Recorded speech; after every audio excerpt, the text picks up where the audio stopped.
When people ask me what I do for a living, I tell them I climb and dismantle trees. Most of the time they say, you guys are crazy.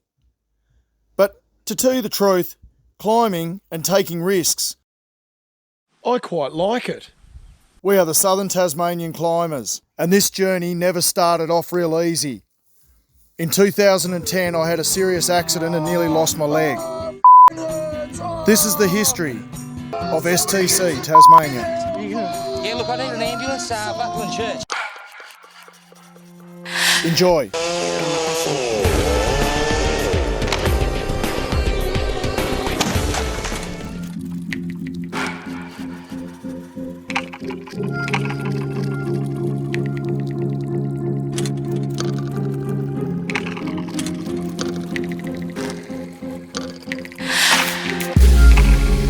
The job was completed, and we now had more experience.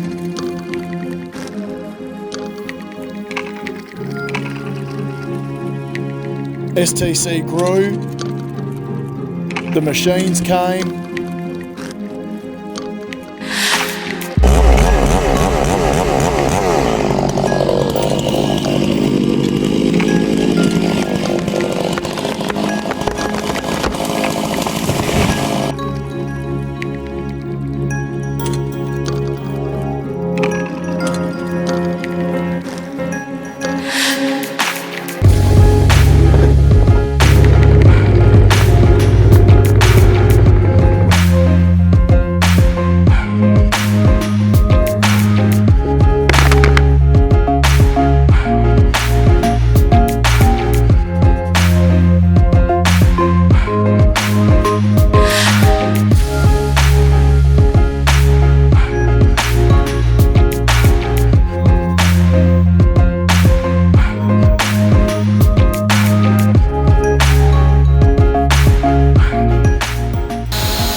You got him, Dave. Nice work.